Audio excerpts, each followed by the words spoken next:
locales van a actuar en las fibras de tipo A delta y en las fibras de tipo C. Esos son los objetivos primarios. Eso no quiere decir que no puedan afectar otras fibras.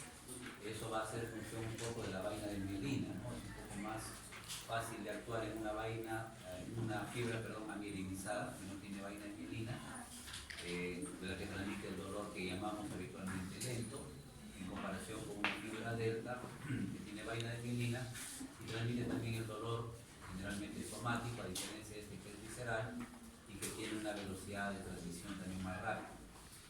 Conforme el anestésico local va actuando, puede incorporar otras fibras, no solamente las A delta o las C, ¿no? Pueden incorporarse las fibras de tipo B, las gamma, las beta, y de acuerdo a las concentraciones, inclusive hasta las alfa. Eso sucede cuando el anestésico local es administrado en el espacio subaracnoideo, ¿no? Ahí puede bloquear fibras de otro tipo de sensibilidad o de conducción motora. El mecanismo de acción está relacionado con los canales de sodio, ¿no? Entonces sabemos que los canales de sodio son estructuras que tienen tres unidades, ¿no? Dos beta y una alfa, que es la unidad principal, y que la unidad alfa tiene a su vez una estructura que se divide en dominios, ¿no? Tiene 4 dominios y cada dominio 6 segmentos transmembrana.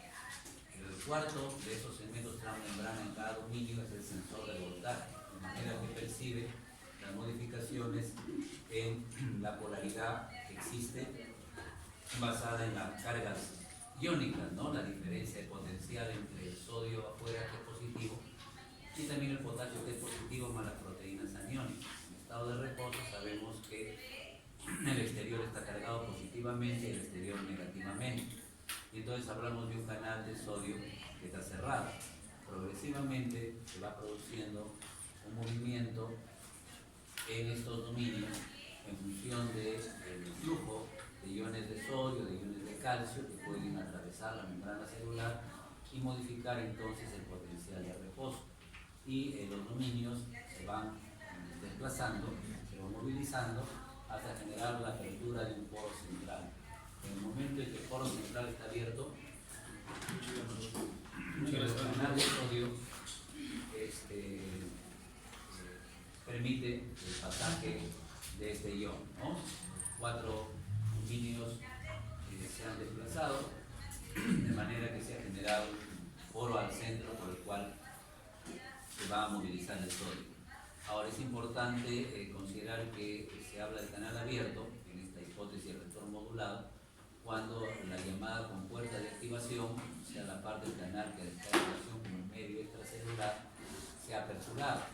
Hay algunas referencias que muestran que el canal de sodio como si tuviera dos puertas, ¿no? Una hacia el medio extracelular y una hacia el citoplasma. Entonces esa puerta que está en relación con el medio extracelular es la que va a abrirse, ¿no? Cuando se habla de un canal de sodio en ese estado, ¿no? En estado de apertura, en estado abierto. La compuerta interna normalmente se encuentra abierta en un canal en estado de reposo y el sodio va a poder fluir. Una vez que el sodio ingresa, sabemos que el interior se vuelve positivo. Esa positividad afecta a una asa de regulación y una compuerta de inactivación se va a cerrar. Aunque la externa esté abierta, la interna, también llamada de inactivación, se cierra, entonces hablamos de un canal de sodio inactivado, un canal de sodio inactivo. En esas circunstancias el flujo de sodio se detiene y es en este momento, con la compuerta externa abierta pero con la interna cerrada, que actúa el anestésico local. Tiene que difundir a través de la membrana, luego acá encuentra un pH intracelular que está alrededor de 7.2, ¿no? Y se ioniza. Producto de esa ionización tiene más afinidad por la compuerta inactivación, se une a ella y mantiene el canal de sodio en estado inactivo, cerrado por la parte interna. Entonces eso es lo que va a hacer como mecanismo de acción del anestésico local. Estos anestésicos locales originalmente fueron ésteres, el primero de ellos fue la procaína, luego surgió uno como la tetracaína, pero ya prácticamente han desaparecido del mercado, que son fármacos que tenían una acción corta, favorecían la aparición de alergias, ¿no? Y se metabolizaban inclusive a nivel plasmático por las pseudocolinesterases que existen a ese nivel. Entonces se desarrollaron fármacos que tuvieran una potencia mayor, una duración también más larga, que no generaran tantos efectos adversos y que tuvieran un metabolismo a nivel hepático. Estamos hablando de los de tipo amida, como la lidocaína y la bupivacaína. Hay algunos más que existen en algunos otros países, ¿no? Acá tenemos, pero han ido escaseándose, epivacaína o ropivacaína. Básicamente son estos dos los que se utilizan en el momento actual. Las propiedades de los anestésicos locales van a ser las que determinen su diferencia en potencia, ¿no? De los dos que hemos mencionado, lidocaína y bupivacaína, la lidocaína es el menos potente y la bupivacaína es el más potente. Esto se basa en algunas de sus características. Primero, su liposolubilidad. La bupivacaína es más liposoluble que la lidocaína, de manera de que esta liposolubilidad de 10 veces más que tiene la bupivacaína respecto a la lidocaína permite que ingrese en mayor cantidad a través de la membrana y que acceda en mayor proporción también a la compuerta de inactivación. En relación a esta liposolubilidad está también la constante de disociación. El pK de lidocaína es 7,9, bupivacaína 8,1. De manera que bajo un pH de 7 a 7,2, que es el que existe en el medio intracelular, vamos a encontrar que la lidocaína se va a disociar un poco menos y la bupivacaína un poco más. Ya sabemos que cuanto más alejados están el pH del pK, la disociación va a ser un poco mayor. Al disociarse o al ionizarse un poco más la bupivacaína, no solo se atrapa más dentro de la neurona, sino que se une más a la compuerta de inactivación, porque dijimos hace un momento que lo que se une aquí es lo que está ionizado, no lo que está en estado neutro o molecular. Entonces, la mayor ionización atrapa más bupivacaína y genera más unión a la compuerta de inactivación, haciendo que este efecto sea más potente, ¿no? Finalmente está la unión a proteínas plasmáticas. La unión a proteínas plasmáticas es más alta para bupivacaína que para lidocaína. Y eso marca una diferencia donde sí gana la lidocaína, que es en el inicio de acción. La lidocaína tiene un 36% libre, la bupivacaína un 4% libre, de manera de que la lidocaína tiende a estar en una mayor proporción libre y con eso hay un acceso más rápido hacia los canales de sodio, hacia la membrana de las células nerviosas. Con eso tiene un inicio de acción más rápido, pero es lo único en lo cual puede superar a la bupivacaína, empezar a actuar un poco antes. Después, esta, si bien actúa un poco más lento, penetra más, se une más y tiene una mayor potencia que duplica prácticamente la que posee la lidocaína. En cuanto a algunas características farmacológicas, ¿no?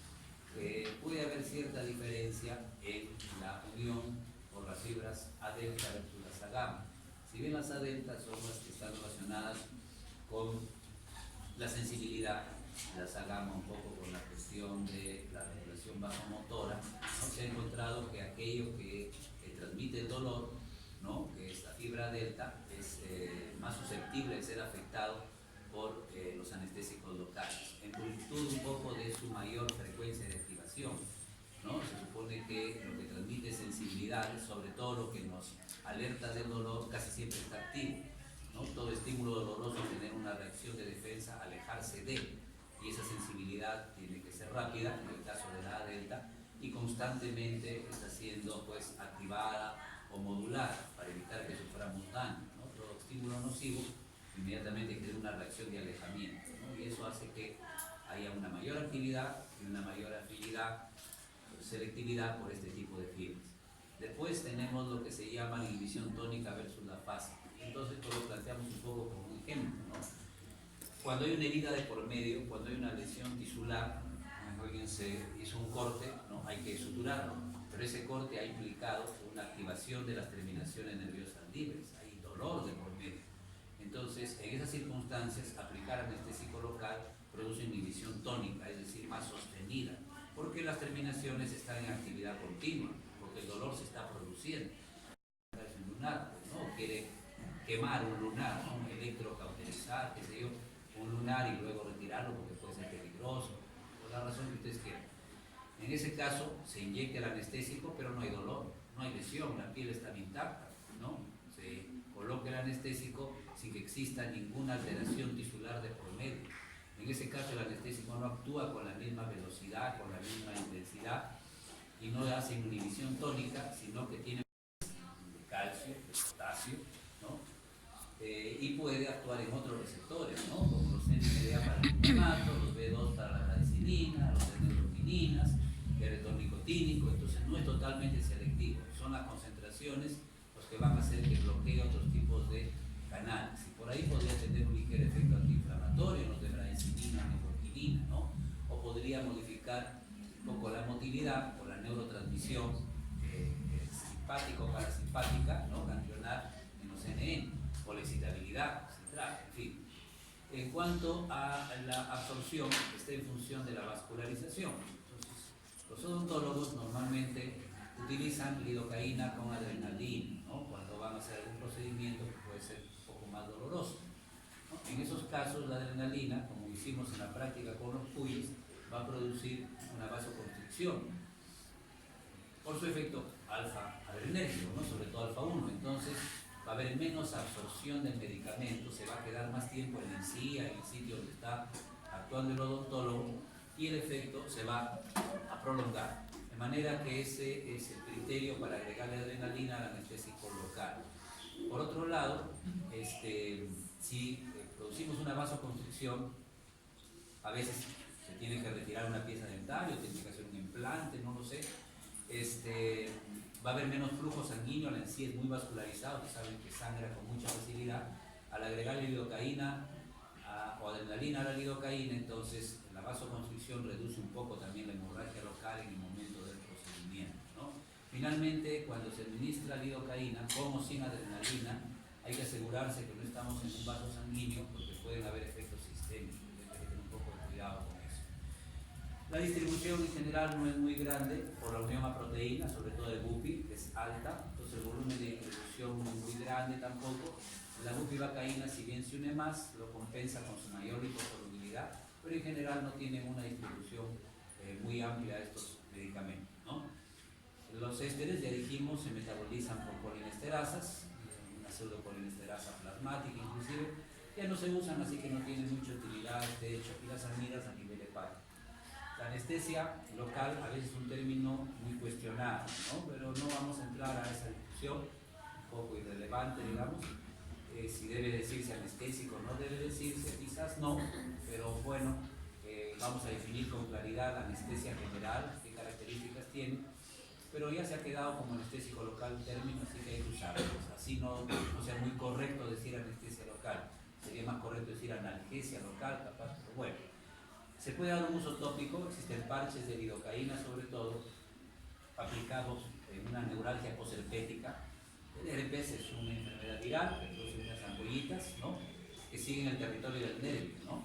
Y puede producir un dolor quemante muy intenso en el trayecto, por ejemplo, de un nervio intercostal, que es bastante doloroso, se usa medicamentos por vía oral, puede usarse tramadol inyectable y a veces no alivia, entonces se puede recurrir a un parche de lidocaína para que insensibilice. Se pueden usar también algunos antiepilépticos que tienen función bloqueante, ya lo vamos a ver en su momento, pero es una alternativa. Después se puede hacer, no se usa mucho, se requiere entrenamiento adecuado para esto, un bloqueo nervioso periférico, por ejemplo del plexo braquial, ¿no? Se puede infiltrar, ¿no? En la axila o cerca a la región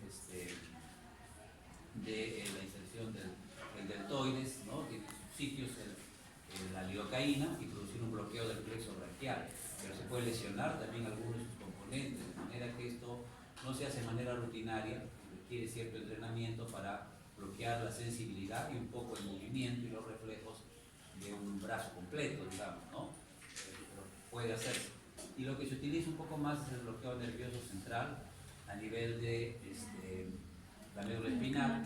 Hay que bloquear las aferencias sensitivas y también las motoras, pero sobre todo las sensitivas son las que interesan mediante la anestesia epidural o raquídeo, ¿no? Que vamos a ver un ratito como una figura. Las reacciones adversas, puede haber alergia, aunque era más frecuente a los ésteres, todavía puede haber algo a las amidas.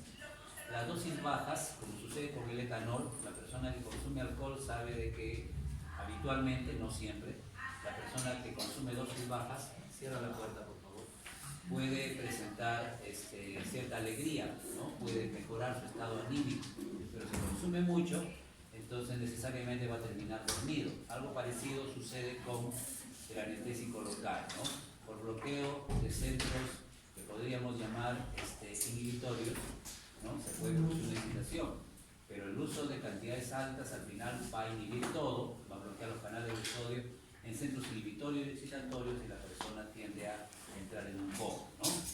De hecho, el anestésico local en algunos protocolos se usa para el efecto anticonvulsivante, al bloquear canales de sodio, pero no es de los más aceptados. El músculo liso puede bloquear en algunos casos canales de calcio, canales de potasio. Si bloqueamos un canal de potasio, obviamente alteramos la repolarización, entonces el músculo permanece un poco más excitable, podría favorecer su contracción.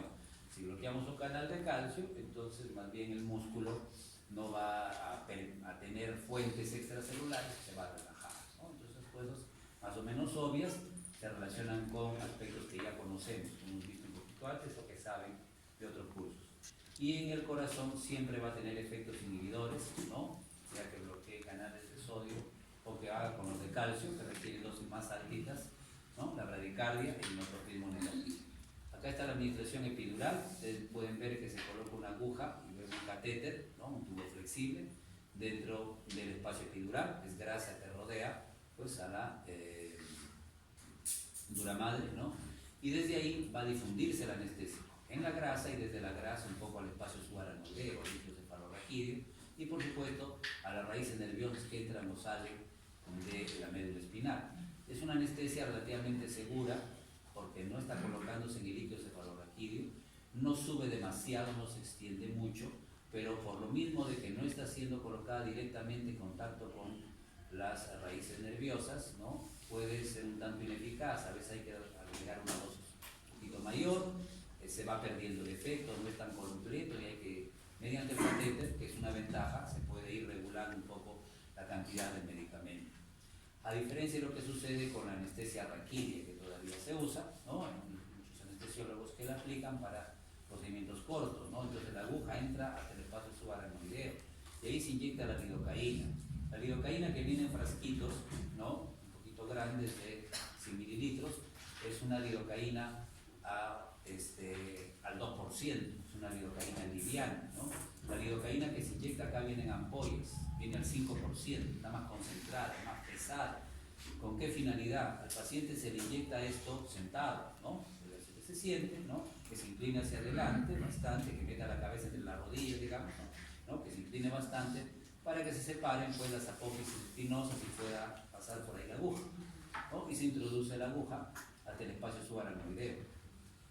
Esta lidocaína al 5% cuando es inyectada lentamente, las cosas no se hacen a velocidad, va a tender a irse hacia las partes bajas, no va a difundir mucho hacia arriba sino hacia las partes bajas. Y no se le echa de inmediato a la persona, se le tiene sentado algunos minutos para que vaya hacia las porciones más bajas de la médula espinal, o se mantengan las porciones más bajas, con la finalidad de bloquear la sensibilidad, el movimiento, los reflejos del ombligo para abajo, digamos, ¿no? Entonces, esa es la idea. ¿Qué sucedería si se usara el 2%? Podría extenderse muy arriba, o si se echara de inmediato a la persona, y podría bloquear el centro vasomotor, o vías simpáticas que regulan la presión arterial, y generaría hipotensión o problemas cardiovasculares. Entonces, esa es la razón por la cual se usa de esa manera, y se mantiene a la persona sentada, ¿no? Otro aspecto es que, como sucede con el cobayo, que le hemos dicho, de alguna manera le permite eso, entrenar algo relacionado con esto, para los que han administrado, es que se haga de manera lenta, ¿no? Que las cosas se hacen con calma, ¿no? Es cierto que requiere cierta experiencia, a veces uno se pone nervioso, pero se hace con calma, ¿no? Entonces la introducción de la aguja tiene que ser progresiva. Si le picas muy rápido al cobayo, le vas a hincar un intestino, pues le vas a atravesar un asa intestinal, ¿no? La aguja tiene que entrar lento y se siente cuando se vence la resistencia en la pared. Algo parecido es acá, los residentes o a veces los internos, aunque a los internos no tienen mucha práctica, como en mis tiempos capaz, porque ahora hay demasiada carga hospitalaria y mucha gente en los hospitales. Nosotros podíamos anestesiar, nosotros hacíamos cesáreas, hacíamos apéndices, solo en algunos hospitales ahora creo que les permiten hacer eso a los internos, me refiero, ¿no? Pero es porque tiene que hacer el especialista, el está siendo subrecitado en el área de cirugía.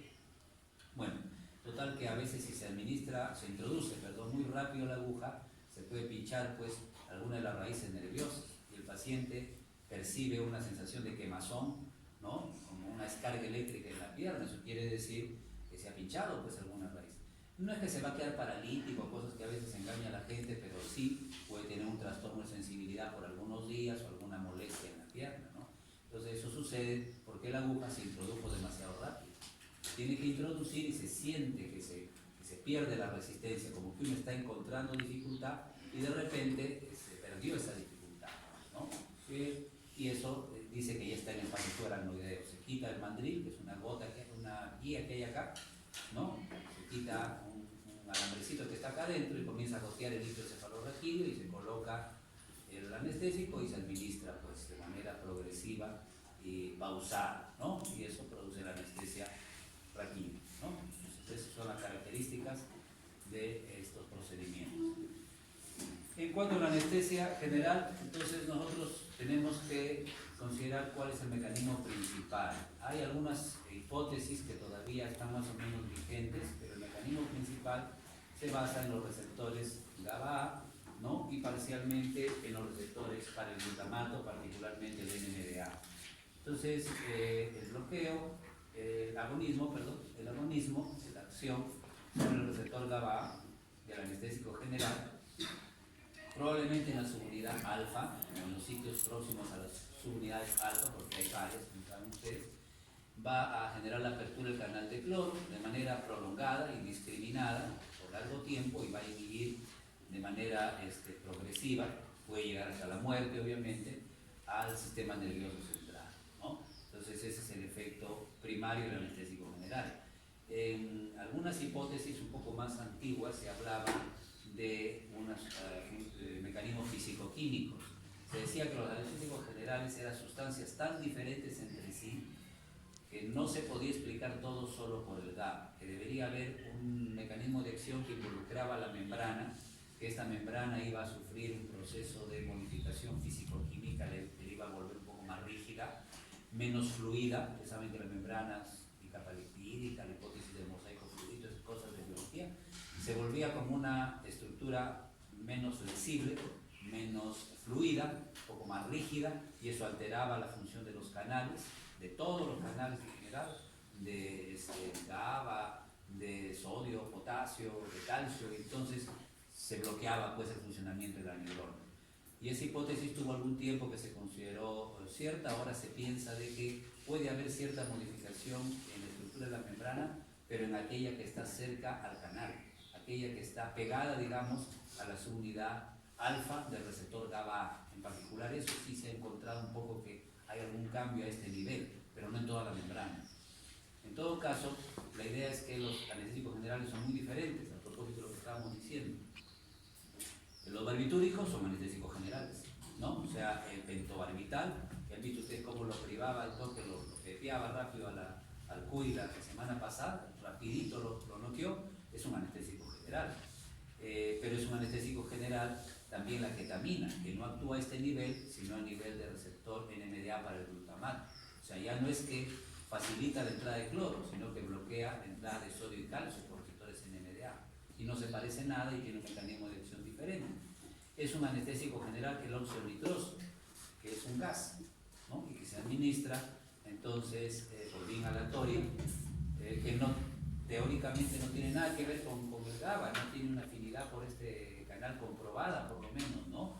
Ineludible, pero es un anestésico general. Y son anestésicos generales, sí, los vapores, los que se usan más, el cloroformo al principio, que se usó en la Primera Guerra Mundial, ¿no? El cloroformo, el éter, que se ponían en gasas o algodones sobre la nariz de los soldados que estaban ahí con media pierna o sin brazo para poder hacer la cirugía, ¿no? Y formar el muñón, ¿no? Entonces ponía, pero la guerra ustedes saben que es una cosa muy cruel y había que anestesiarlos, y se hacía con eso en la Primera Guerra Mundial. Bueno, también son anestésicos generales y no se parecen ni al fenobarbital, ni al pentobarbital, ni a la ketamina, ni al óxido nitroso. Entonces, como son tan diferentes entre sí, se planteó que deberían actuar a nivel de membrana. Pero hemos dicho que eso no es muy cierto y que todas todo caso la membrana que puede cambiar es la que está cerca a los receptores, en particular el receptor GABA. Bueno, entonces eso es en cuanto al mecanismo de acción.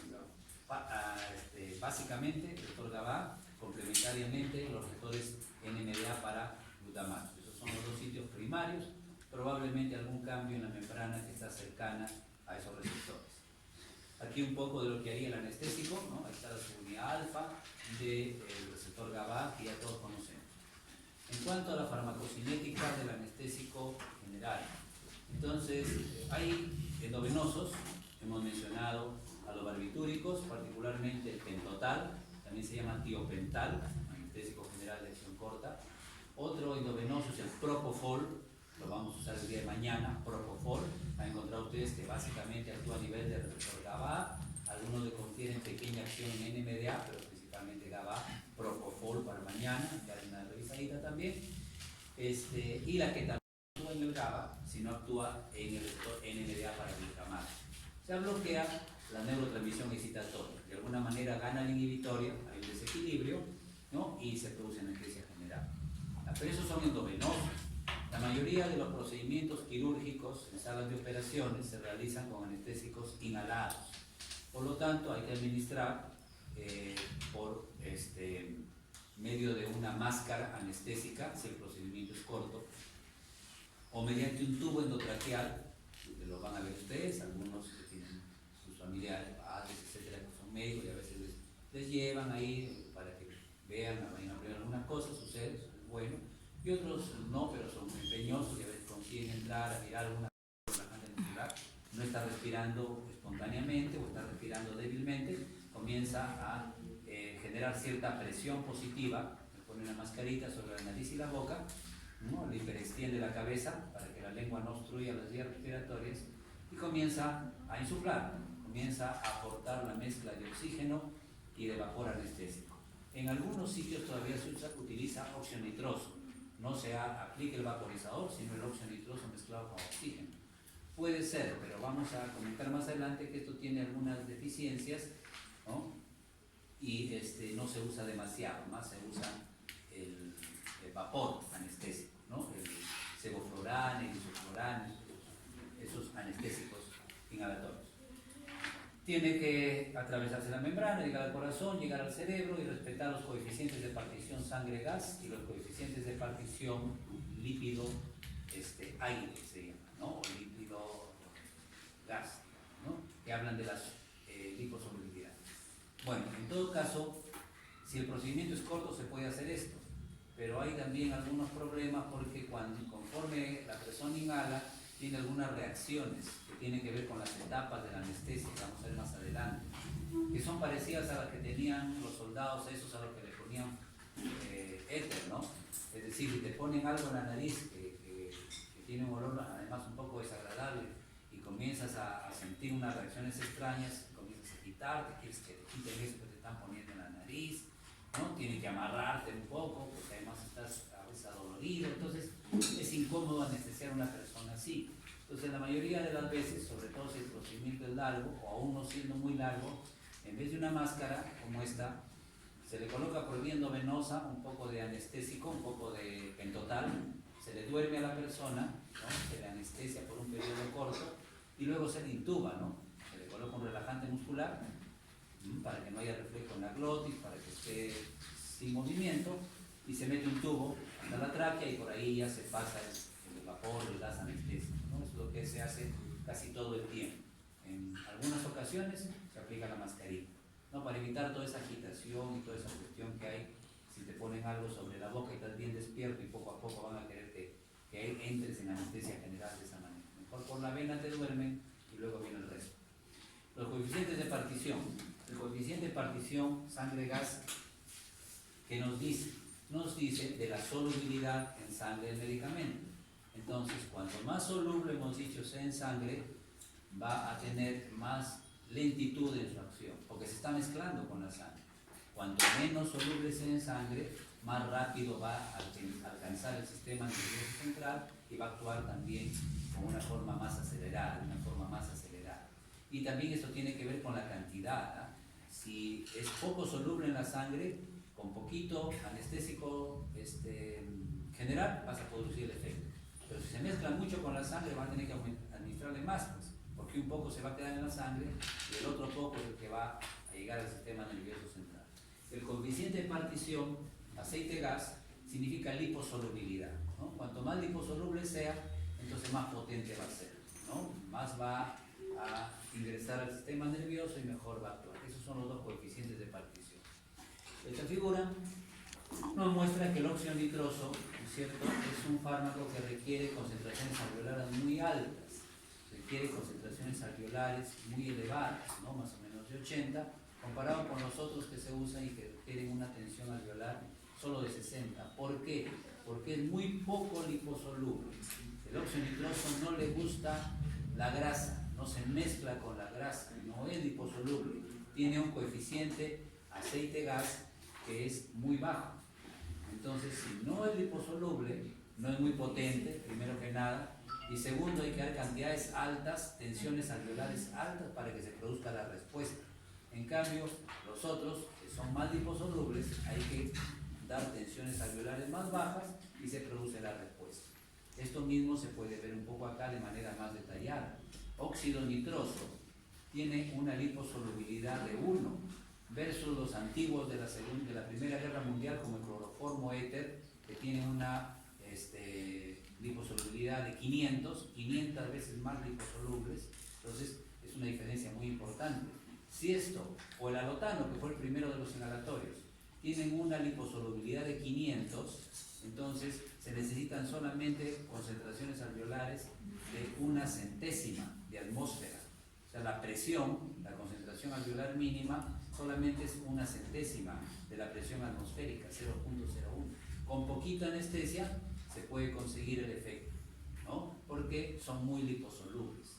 En cambio, el óxido nitroso, que tiene poca liposolubilidad, 500 veces menos que el cloroformo, ¿no es cierto?, necesita presiones de más o menos 5 atmósferas para poder producir el efecto anestésico. Tiene una concentración alveolar mínima de más o menos 5, ¿no? O sea, unas, ¿cuánto? 500 veces más necesita de presión alveolar que el cloroformo. Esa es la diferencia, la importancia de la liposolubilidad versus la concentración alveolar mínima. Si es más liposoluble, menos MAC. Si es menos liposoluble, necesitamos más MAC, ¿ya? En relación inversa. Aquí, con una figurita un poco se ve esto, el óxido nitroso, entonces tienes que darle cantidad para que tenga bastante presión en el alveolo, lo obligas a llegar a la sangre y lo obligas a llegar al encéfalo. Todos son cantidades altas porque el encéfalo no le gusta, no es liposoluble, no le gusta el óxido nitroso. En cambio, el alotano, con concentraciones bajitas a nivel del alveolo o moderadas, pasa a la sangre, no se mezcla mucho con ella y como es muy liposoluble, cantidades pequeñitas pueden hacer la respuesta, ¿ya? Necesitas una MAC menor para producir un efecto que inclusive se consigue con dosis pequeñas, no necesitas cantidades tan altas, más liposolubilidad. Lo mismo, concentraciones alveolares altas para el óxido nitroso, ¿no?, concentraciones alveolares bajas para los otros anestésicos, ¿no?, y los individuos responden con concentraciones más bajas en general de alotano y eflurano, y se necesita, ¿no?, mucha más cantidad de óxido nitroso para producir una respuesta. Vamos a ver más adelante una tabla con las características de los diferentes anestésicos inhalados, ¿ya? Antes vamos a mirar las etapas de la anestesia. Son 4 etapas, ¿no? Y esto es lo que decimos que sucede, y mañana lo vamos a ver un poquito con el conejo, ¿no? Vamos a anestesiarlo, anestesia general al conejo.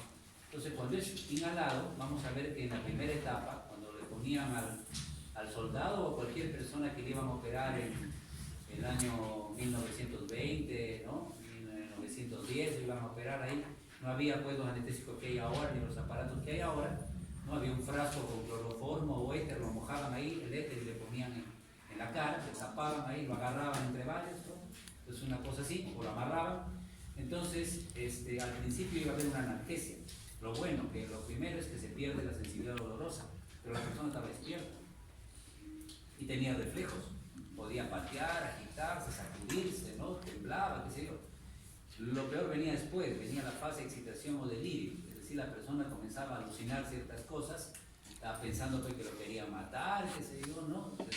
Entraba en un estado de hiperreflexia, ¿no? Al decir somática podría haber un espasmo laringio y se debe tener cuidado, podría cerrarse la glotis y se ponía morado, ¿no? A babear, ¿no? A tener vómitos, la frecuencia cardíaca se alteraba, las pupilas se dilataban, entonces es un poco llamativo esto, ¿no? Y luego recién entraba en la fase de anestesia.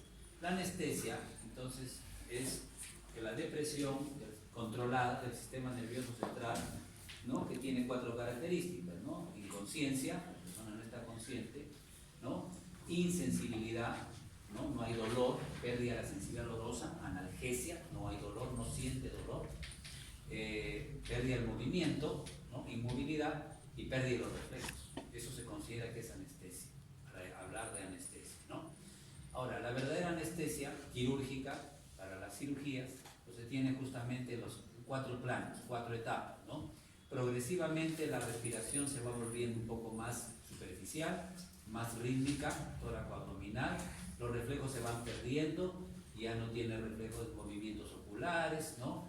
Ya no hay muchos reflejos rotulianos, van perdiéndose los reflejos osteotendinosos, ¿no? Y poco a poco la persona tiene cierto grado de depresión inclusive cardiovascular, ¿no? La presión como que tiende a bajar un poco, por ahí se mantiene algo baja y permite, tiene 4 planos esta etapa, la cirugía. Generalmente la cirugía se realiza en estos planos, ¿no? Plano 2 a plano 3.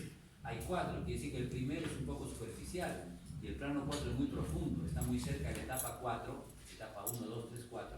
Etapa 4 es una que no se debe alcanzar con anestesia, está muy cerca de la muerte, ¿no? Hay una parálisis vulvar, se deprime el centro respiratorio, la persona solo está viva porque el anestesiólogo le está administrando oxígeno, pero si le deja de bombear, digamos, o de aplicar ventilación, se va a morir. Entonces en esta etapa no se debe alcanzar. Y esta figura un poco antigua, pero vigente todavía, muestra las etapas o fases y los planos de la llamada anestesia quirúrgica, ¿no? Ahí está la primera, pueden ver que está despierto, ¿no? Está insensibilizado, pero está despierto, está medio desorientado, o está consciente, ¿no? Y tiene reflejos y se mueve. En la segunda, que es de excitación, comienza a hacer bulla, a tener alucinaciones, a gritar, sus reflejos se exacerban, ¿no? La respiración se altera, puede ser episodios de apnea, es un poco llamativo esto. Esto se evita poniendo la anestesia endovenosa.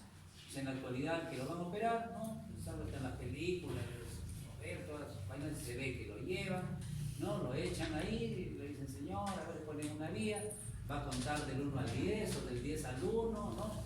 Y luego comienza a contar por el 5 y ya se durmió, ¿no? Entonces le han puesto por vía endovenosa, generalmente pentotal, no benzodiazepina, sino pentotal. En realidad lo han llevado prácticamente a anestesia general, pero por vía endovenosa.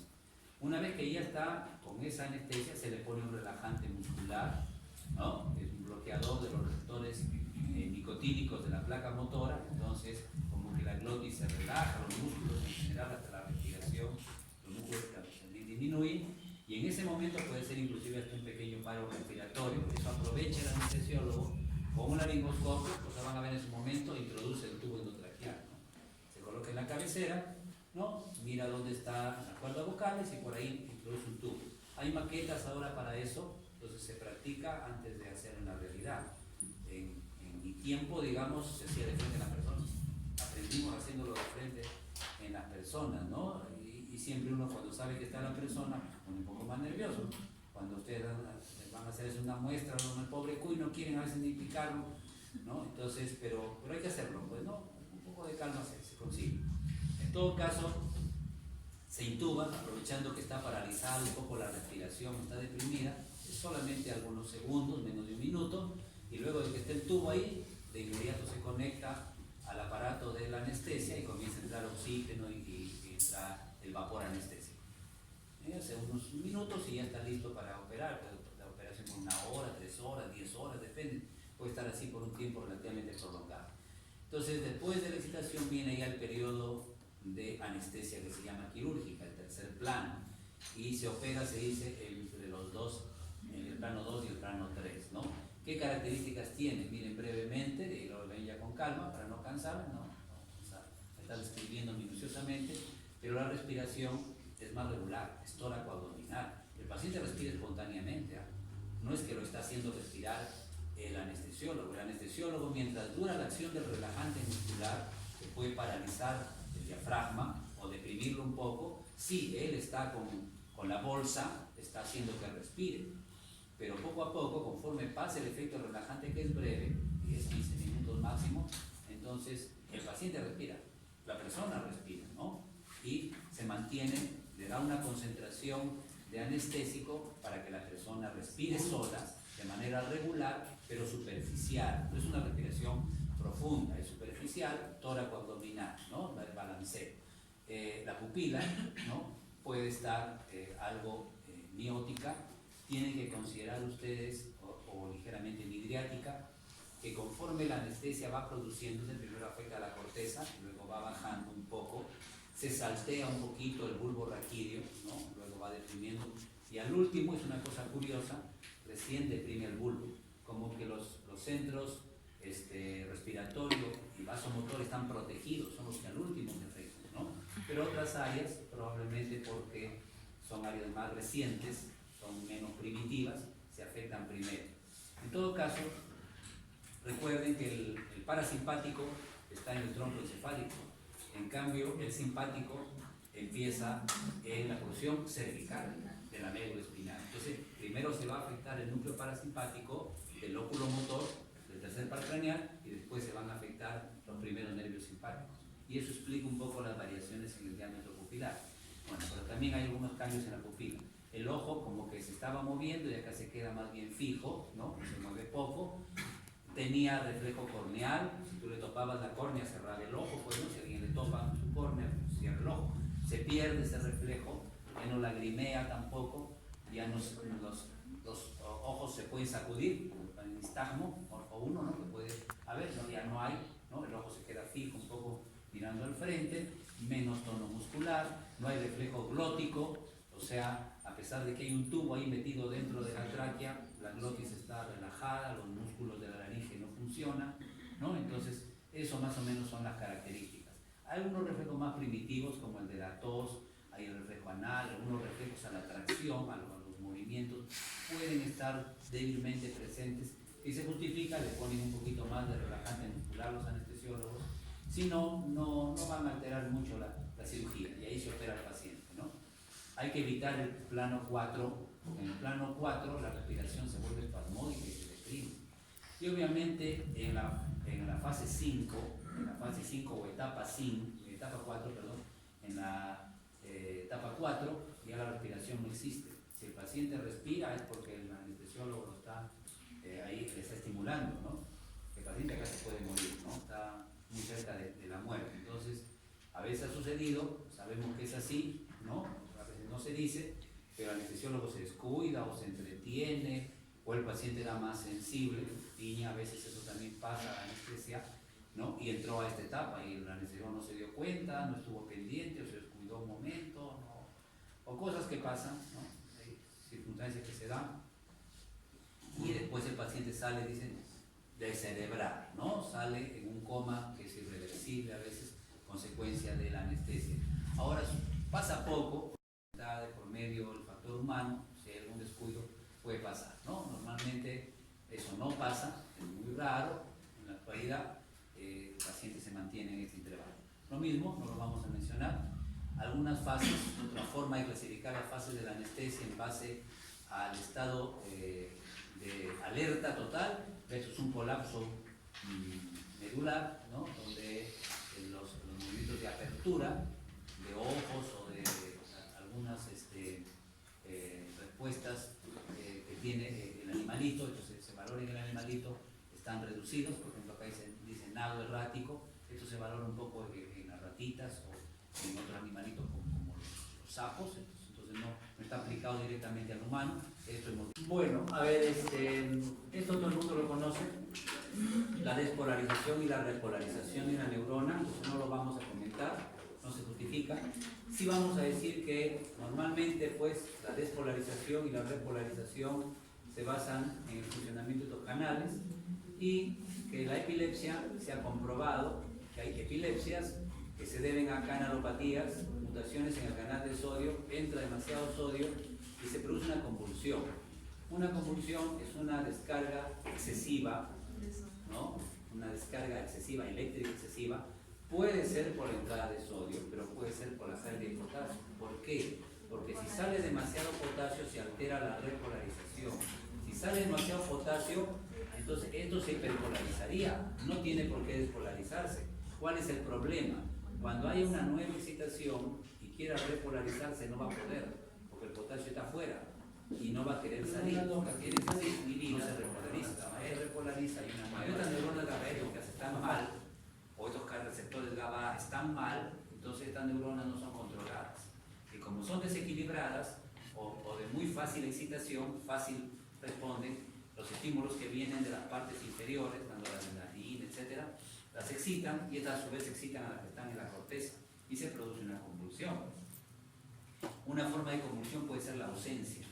La ausencia, ¿no?, es como están algunos de ustedes ahorita, es decir, están aquí presentes con los ojos abiertos mirando al frente, pero no están, ¿no? O sea, su mente no está acá, en otra parte, están inconscientes. Eso sucede, ¿cierto? Entonces pasa en las personas jóvenes, y aquí no me refiero a ustedes, sino a los niños, sobre todo que están en la escuela, ¿no? En la escuela tienen una verdadera crisis de ausencia, ¿no? Una verdadera crisis de ausencia. Están sentados con la vista fija en el profesor, la profesora, la clase, lo que sea, y de repente pierden la conciencia,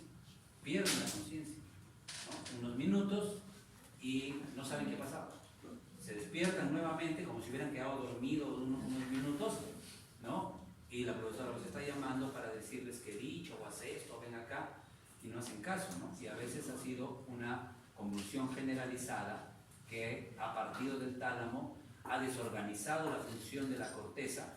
La corteza es parte de la conciencia, el sistema reticular activar es una parte, pero se dispara hacia o activa a toda la corteza para analizar y responder y todas las cosas. Entonces, crisis de ausencia, ¿no? Tiene que ver con estos canales de calcio de tipo T, ¿ya? Entonces, no todo es motor.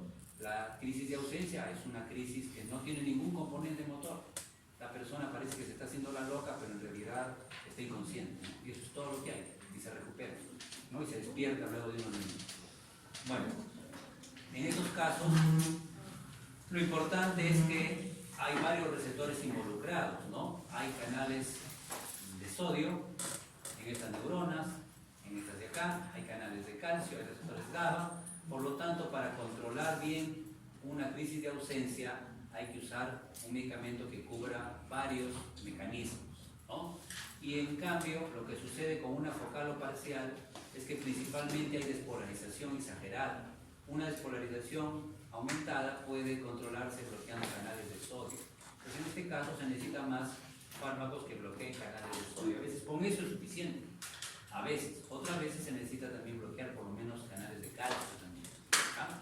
Eso puede suceder. Entonces los fármacos anticonvulsivantes son de dos grupos, ¿no? Los antiguos y los nuevos.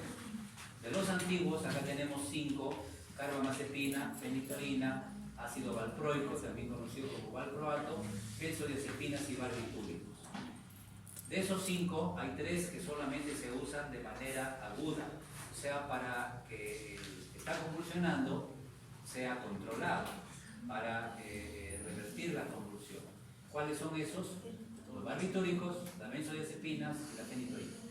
O sea, diazepam, midazolam, no se usa de manera crónica. A ningún epiléptico le dicen toma diazepam todos los días para que te quite la convulsión. Eso no se hace, porque induce tolerancia. Va a usar un montón de diazepam y al final no le va a quitar la convulsión y va a parar casi dormido todo el día. Entonces, no se usa así la benzodiazepina. Pero sí se usa, si en este momento alguien comienza a convulsionar, se le administra, se coloca por la vena, se puede usar la nariz intranasal, se puede usar sublingual, se puede usar entre los dientes y la mejilla, se puede usar rectal, inclusive en niños pequeños, ¿no? Cuando es chiquitito y no se puede, mientras que le ubican la vena, que la nariz muy pequeñita, ya con una sondita rectal se puede colocar y le quita la convulsión, Entonces, la benzodiazepina, el diazepam o el midazolam se pueden usar así, pero no para el tratamiento crónico. Igual los barbitúricos. Los barbitúricos, como el fenobarbital, se usan endovenosos. Cuando se usan a largo plazo, pueden controlar la convulsión, la epilepsia, pero la persona va a tener irritabilidad, va a andar medio malhumorado, con tendencia a dormirse todo el día, y lo peor, no va a poder aprender bien, tiene déficit cognitivo, ¿ya? Entonces entorpece su habilidad de aprendizaje. Entonces no se puede usar de manera crónica, solo si con la benzodiazepina no se controla. Uno de los segundos pasos a utilizar es ponerle fenobarbital, o sea, la convulsión aguda. Hay quienes le ponen diazepam y siguen convulsionando, entonces hay que ponerle fenitoína. Si a pesar de la fenitoína siguen convulsionando, entonces fenobarbital. Esa es la secuencia. Entonces también se usan de manera aguda. Como acabamos de decir, si a pesar del diazepam sigue convulsionando, se le pone endovenoso fenitoína. ¿Y por qué ya no se usa prácticamente fenitoína a largo plazo? Hiperplasia gingival, ¿no? Se deforman las encías, osteomalacia, alteraciones en los huesos, ¿no? Hirsutismo, ¿no? Que comienzan a salir pelo por todas partes, ¿no? Deficiencia de vitamina D, ¿no? Entonces, dentro de algunas de las alteraciones que produce la fenitoína usada a largo plazo. Entonces, como tiene muchos efectos adversos, ¿no? No se considera un buen medicamento para el uso a largo plazo, solo para cuadros agudos. De los viejos se usan de forma prolongada, ¿no? A largo plazo, la carbamazepina, que actúa bloqueando un canal de sodio, igual que la fenitoína, en estado inactivo, igual que los anestésicos locales, mismo mecanismo. O el valproato. El valproato es un anticonvulsivante de amplio espectro. Aumenta los niveles de GABA, ¿no? Aumentando su síntesis, reduciendo su degradación. Bloquea los canales de sodio en estado inactivo, a nivel intracelular. Y lo más importante, que no hacen otros, salvo la etosuximida, que no hay en el Perú, sobre el ácido valproico es esto, etosuximida también, pero no tenemos en el Perú. Bloquea canales de calcio de tipo T. Estos canales de calcio de tipo T de las neuronas excitables, donde no actúa casi ninguno, los bloquea el ácido valproico y la etosuximida. Nosotros no actúan en otros canales de calcio de tipo T. Es una gran ventaja del ácido valproico. Entonces, esos son los 5 viejos, ¿no? Los 5 antiguos, de los cuales 3 son de uso en emergencia y 2 son de uso crónico. ¿Sí? Carbamazepina, fenitoína, ácido valproico, midazolam, diazepam y fenobarbital. Y los nuevos, bueno, de los nuevos acá hay 3 por lo menos. Gabapentina, que aunque se parezca al GABA, no actúa típicamente así, actúa en canales de sodio y calcio. Vigabatrina, que actúa aumentando los niveles de GABA, aumentando la generación y por tanto la liberación de GABA, es un nuevo. La motrigina, que bloquea canales de sodio, pero también actúa en canales de calcio, y en los receptores para el glutamato, tiene un mecanismo de acción un poco más amplio, y el topiramato, que no está acá, pero sí está en este cuadro que resume más o menos los mecanismos de acción, ¿ya? Fenobarbital, canales de sodio, básicamente potenciación GABAérgica, pero también puede bloquear canales de sodio, y con dosis altas canales de calcio y hasta los receptores AMPA para el glutamato. La fenitoína, canal de sodio principalmente, pero si le das un poco más alto, canales de calcio también. La carbamazepina, solo canal de sodio, es su sitio habitual. Valproato, el cuarto de los viejos, efecto amplio. Calcio tipo T, que solo él lo hace, los otros son tipo L. Aumento de GABA y bloqueo del canal de sodio inactivo. Vigabatrina, solo potenciación del GABA. Entonces, ya este es un nuevo anticonvulsivante. La motrigina, ¿no? Canal de sodio, canal de calcio tipo L y también bloqueo glutamatérgico. NMDA más que AMPA, dicen unos, otros dicen que AMPA más que NMDA. Es una discusión, ya depende un poquito de la referencia, pero para no meternos en muchos líos, sí inhibe a nivel glutamatérgico, es importante. Gabapentina, a pesar de que gabapentina parece GABA, no actúa como GABA, actúa en canal de sodio y un poco en canal de calcio. Y el topiramato es de los nuevos el equivalente al valproato.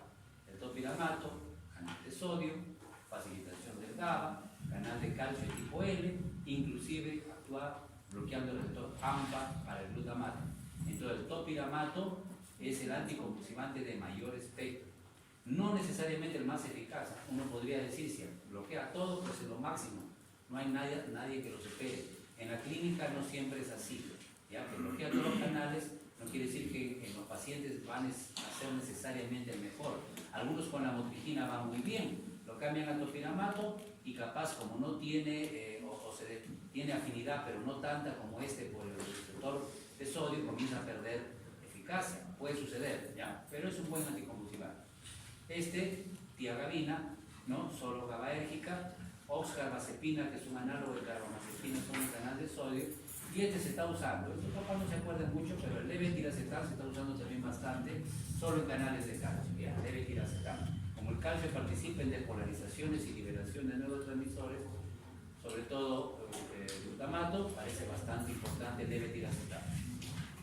Entonces hay anticonvulsivantes, un grupo grande actúa en canales de sodio pendientes de voltaje, otro grupo actúa aumentando la disponibilidad del GABA, otro grupo potenciando el receptor GABA, otro grupo bloqueando los receptores NMDA o AMPA para el glutamato, y otro grupo en canales de calcio, algunos de tipo T y otros de otro tipo, ¿no? N, L, etc. Son más o menos los sitios donde se produce el mecanismo de acción anticonvulsivante. Cuando se hace convulsionar generalmente a las ratas, ¿no? Nosotros no hacemos una práctica de esta, no porque el cuy no pueda convulsionar, y así se puede, sino que es una práctica un poquito cruel, pero bueno, ya veremos. En todo caso, la fenitoína controla las convulsiones en unos 5 a 10 minutos. La carbamazepina requiere unos 20 a 30 minutos. El valproato de sodio unas 10 a 15 minutos. Entonces estos dos, en el Perú, en Piura, digamos, en la localidad, sí tenemos endovenoso, pero no hay endovenoso. ¿Para qué va a haber carbamazepina endovenoso? Si lo voy a poner y va a controlar la convulsión dentro de media hora, porque haya solamente bioral, pero no tiene sentido. En cambio, si esto lo va a controlar en 5 a 10 minutos, si hay endovenoso, al igual que valproato, que es muy eficaz, aunque se demora un poquito más, unos 10 a 15 minutos en controlar la convulsión. Acá hay una lista de anticonvulsivantes nuevos o antiepilépticos nuevos. Felbamato, es un poco escaso, un poco tóxico. Gabapentina, que ya le hemos mencionado, y sus indicaciones, ¿no? La motrigina, levetiracetam. Se llama pregabalina, ¿no? Hay pregabalina, pero la pregabalina en realidad se usa más para el dolor neuropático, al igual que la gabapentina, por su bloqueo de canales de sodio y un poco de calcio. Tiagabina, topiramato, vigabatrina, sonizamida. Y hay la cosamida también. Entonces hay varios nombres, ¿ya? Así es, lamentablemente hay varios nombres. ¿Por qué tanto nombre y tanto fármaco nuevo? Porque es difícil controlar la epilepsia. Si fuera fácil, digamos, solo con valproato se controlara todo bacán, pero a veces el valproato no controla, se agrega la motrigina. No controla, se le agrega vigabatrina o sonizamida. Entonces, y así hay algunos que reciben epilépticos, reciben 4 o 5 anticonvulsivantes. Los derivados de la marihuana, ¿no? Los aceites han conseguido también controlar algunas epilepsias refractarias, ¿ya? Entonces el receptor de neuroquinina parece tener también importancia y la inhibición que produce potencia la acción GABAérgica, ¿no? Y bloquea obviamente algunos canales excitatorios. Es una alternativa, por eso el aceite de cannabis se está utilizando. Ustedes han visto que hay una ley sobre eso, no vamos a tocar mucho más al respecto, pero hay estudios que se están haciendo para ver cuán seguro es y qué cantidad sería la apropiada y en qué tipo de epilepsia, pero básicamente la refractaria, ¿ya? Bueno, a ver, acá los fármacos que están con sí son inductores enzimáticos, carbamazepina, fenitoína y fenobarbital, ¿no es cierto? Estos destruyen a otros anticonvulsivantes y a otros medicamentos porque aumentan las enzimas que los destruyen, ¿no? Inducción enzimática. Y a la inversa, lo que es la motrigina y ácido valproico sobre todo, son inhibidores enzimáticos, reducen las enzimas que destruyen otros medicamentos. ¿Qué va a suceder entonces?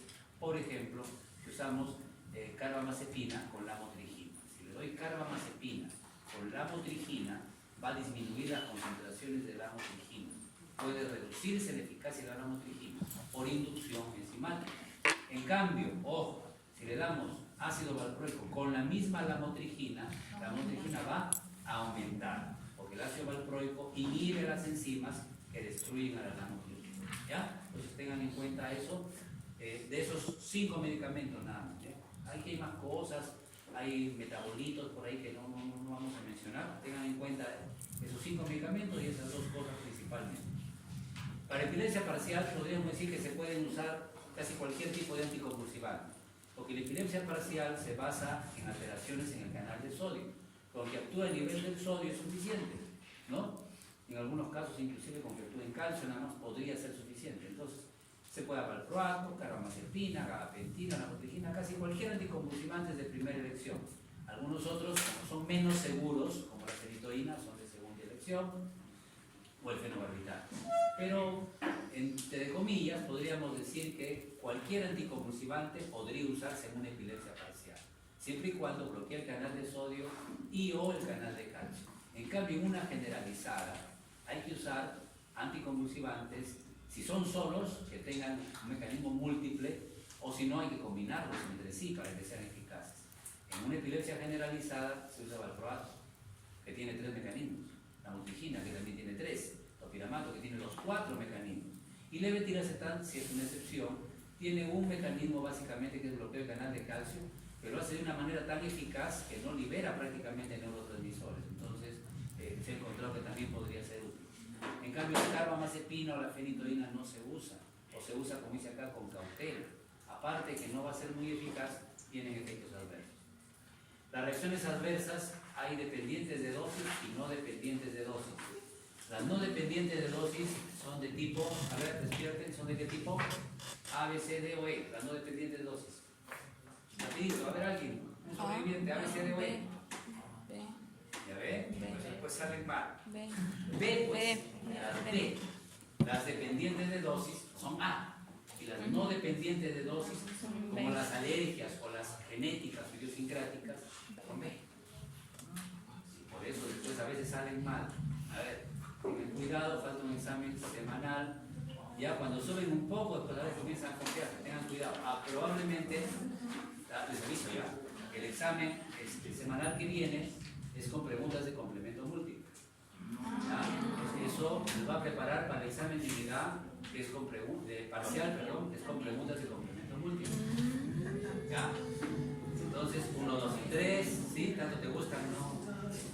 1 y 3, 2 y 4, solo 4, todas, ya, calma, que no manden pública. Entonces, a ver, tienen que prepararse un poquito para eso, para el examen parcial, donde va a venir probablemente así.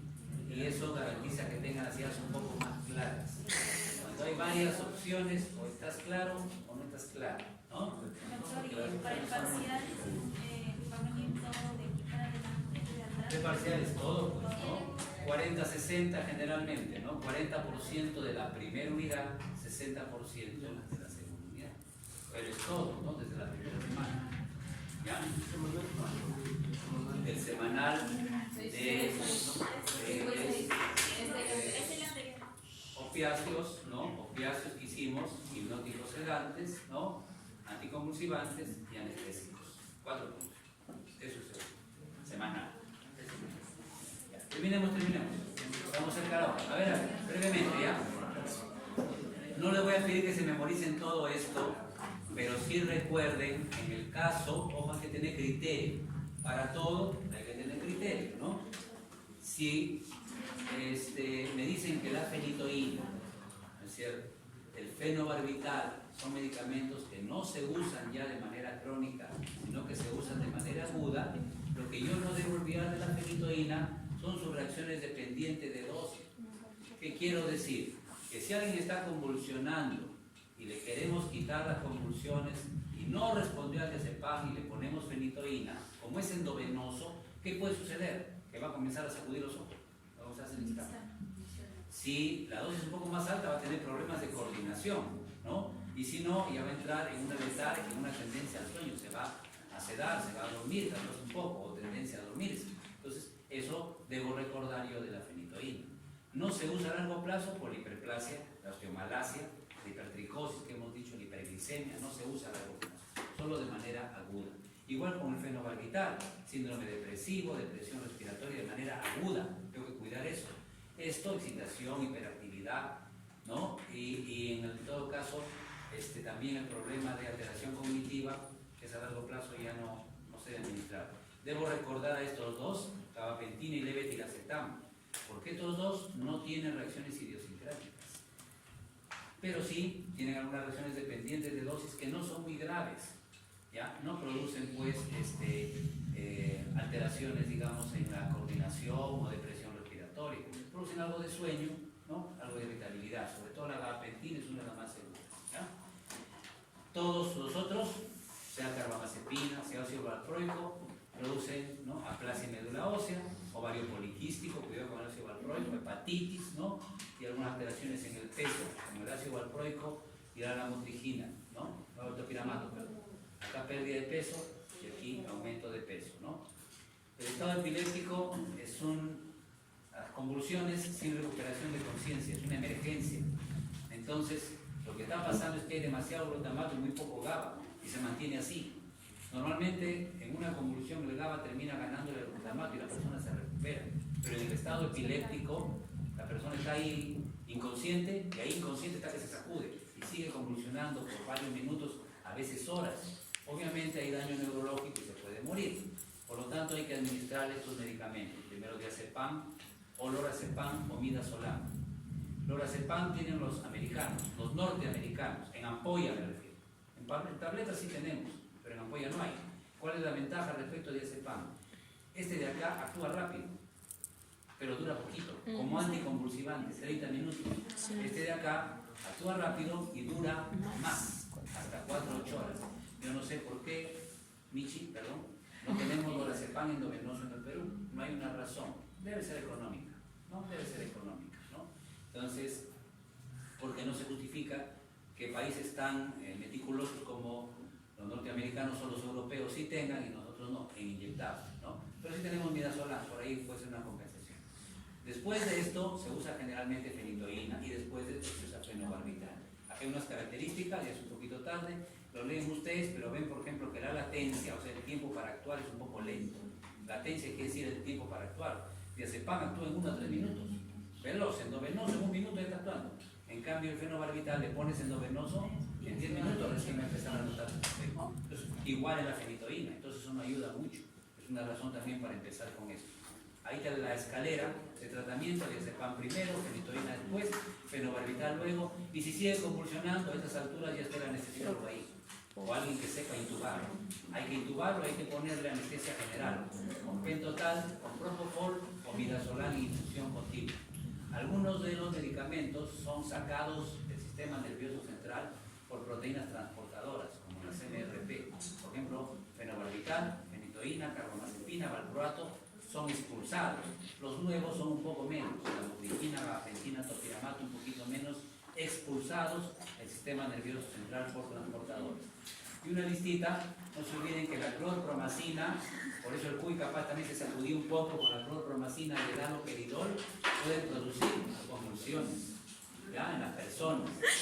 Las metilxantinas como la cafeína, ha habido un caso aquí en Piura, ¿no?, que yo he corroborado, de un estudiante de medicina de la UPAO, ¿no?, estaba rayándose en la semana de exámenes y se empujó. ¿Cómo se llama esas vainas que se toman? El bol, con la otra vaina que ha salido, el Red Bull y las tonterías, más un poquito de café, ¿no?, convulsionó, ¿ya? Entonces la cafeína, la taurina, ¿no?, excitan el sistema nervioso central.